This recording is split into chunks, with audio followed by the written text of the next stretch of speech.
Ahmad, you absolute beauty. That 12-minute hat-trick was magical, and it dragged United out of the mud against Southampton, because let's make no mistake about it. That performance was relegation-level quality from United for the majority of the game. Ruben Amorim defended his players after the match, but before it, he said he saw this as a more important match than Liverpool and Arsenal. Now you know why. Let's discuss the most important things that he will be taking forward, and that we should too. Amorim went into that game against Southampton and said, you know what, I expect to learn more about my squad from this game than I did from the Liverpool or the Arsenal game. Well, I think you learned a thing or two, Amorim. Of course, you learned how incredible Ahmad is, but I don't think that's something that you learned in this game. I'm going to run through the most important takeaways from it. You can let me know what you think in the comments below. But what a sort of kind of a juxtaposition of emotions that you've got from that game yesterday, because largely we were outplayed and outran and just outperformed by the statistically worst team ever in the Premier League after 20 games. But we came away with 3 points, and that's because of Ahmad, who it was an absolutely heroic performance from him. That's the only way you can describe it. We were down and out. Momentum was kind of coming, and it was building a little bit, but the quality wasn't there. Ahmad made the quality happen. First goal, second goal, third goal, hat-trick in 12 minutes. Unreal. And Ahmad has been, for me, the shining example under Amorim. And remember, he did that hat-trick from right wing-back. And remember that he'd never played right wing-back before until Amorim came in.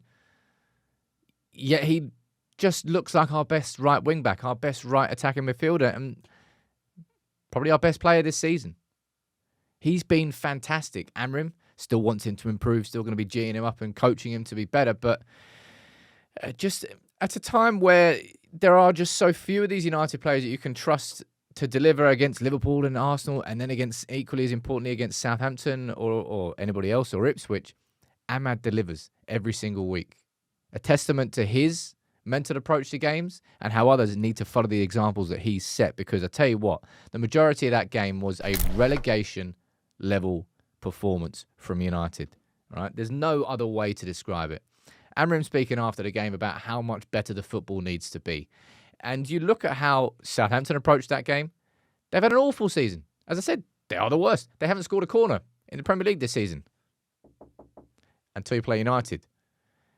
They completely outplayed us. They played with a man-to-man marking system. They played through the spaces. They dropped into the half spaces. They gave us no room to breathe, and United didn't have a response to it. Don't think we had the energy for it. Now, tiredness is definitely a factor, but it can't be the only factor that you take into that game, in my opinion. Now, Amorim's not going to say this, because I'll speak about Amorim and the way he's defending his players next, but it really does feel that so many of these players just kind of pick and choose which games they fancy playing and which games they look at as an inconvenience. That's just the way it comes across to me as a fan that's watched this United team for so long.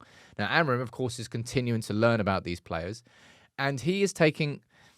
I like the approach he's taken as manager, because Amorim is defending his players and will continue to defend his players, because if you look at how he's approaching the media and has approached the media with the squad so far, you know, he could have blew his lid on so many different occasions. He's lost like 3 or 4 games in a row. Yesterday could very much have kind of not thrown these players under the bus. It's not what I'm suggesting, like a Mourinho-style one, but he could have criticised them a lot more. Now, in the build-up to the game, of course, he said this. I think this next game will teach me more from my players than the last 2. So I'm really focused on to see what kind of game we are going to play. Well, we've seen what game we're going to play. But despite that, despite seeing how poor United were, this is what he said to Paul Scholes after the game. Yeah. So I want to be fair with my players. Today was not a lack of enthusiasm. Was a lack of speed and sometimes lack of control of the game. I think that Amorim would have been well within his rights after that game to call his players out a little bit more. Not in a Mourinho style, as I said, like, you know, when Luke Shaw had a good performance and he said, oh, it was my mind in Luke Shaw's body, and it didn't work. But I don't think the performance against Southampton can simply be put down to tiredness and fatigue from the Arsenal game. I think that's being really kind to the players. It really does feel, and I kind of half agree with Scholes, partly that was enthusiasm.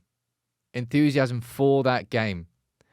And something that Amorim has actually mentioned quite a lot of times, actually, is how, I don't know whether it's something that maybe he feels as well and he can relate to it, but the pressure of playing at Old Trafford and how that right now is still almost like a hindrance to these players rather than an asset.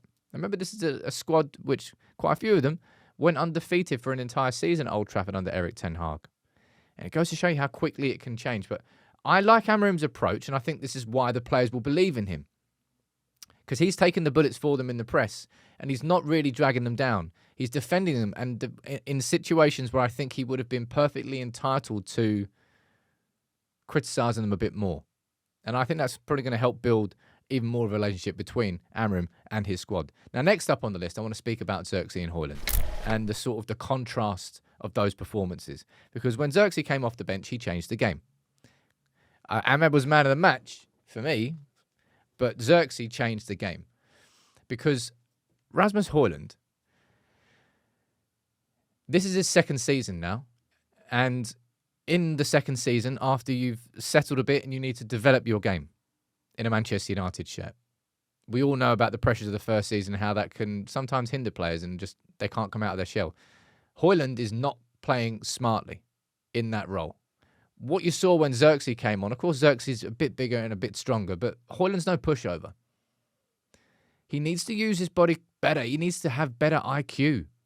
Because in that isolated role right now, which is an enabling role, right now, the way that Amorim's football is being played is it's not playing towards the striker and get the striker goals.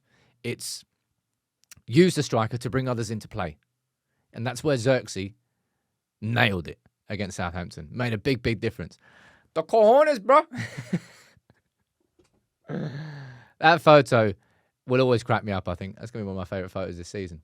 But Hojlund's going to have to learn to develop that side of his game. And I know that he's done it. I keep pointing back to it, that game against Brentford. He's shown that he can do it. But he's got to do it on a more consistent basis. And that game will be a big, big lesson for Leny Yoro. All right? And the fact that Ahmad scored that hat-trick means it will just be a lesson. It won't be too expensive a lesson, but it was quite a brutal lesson. All right? Amorim was speaking about it after the game and was speaking about the space that he had to cover, the one-on-ones, because they were stretching the game, playing with a man-marking system, and Leny Yoro had to cover those spaces. But in the same way I said, Hojlund has to be smarter with how he uses his body and how he tries to play that hold-up role. Leny Yoro is going to look at that now and look back on it and go, maybe I was a little bit too touch-tight. Or was he giving too much space to the player? Does he need to back off a little bit? Does he need to go more aggressive? It'll be something that he learns from. And luckily, because Ahmad came up and was that hero, it's not going to be something that really has too much of a lasting impact on a very young player. But it was a tough lesson for him, and he did suffer. And this whole team has suffered. And how many times have we heard that? For me, so far, under Ruben Amorim, that's almost like the buzzword. Suffering, players have to suffer. We suffered. I need to figure out why we suffered. And that's what he's saying there. I have to understand why we suffer more in some games. And it's the million-dollar question. The reality is, I don't even know what the reality is. I cannot give you what this answer is. To me, in my head, it just feels like these players, whether it's consciously or subconsciously, approach games differently. And they need to be able to approach every game in a similar fashion. Sure, there's going to be games where you're G'd up and there's a bit more to it. There's a little bit more needle. But every game should be a 7 out of 10. It's far better for you as a football team to do an entire season of 7 out of 10 performances rather than a 10 out of 10, a 9 out of 10, then a 2 out of 10 and a 1 out of 10. You can't be going up and down like a roller coaster, which is how United have been playing and how United played against Southampton, following on from Arsenal and Liverpool. Ruben's still trying to figure that out. But thanks to Ahmad, we got the result. And by doing so, that buys more time to keep trying to unravel and answer the riddle that no United manager has answered so far post-Fergie. How do you stop this team from suffering in games? Of course, part of it's personnel, but part of it's up there. Now, you can let me know what you think about that game in the comments below.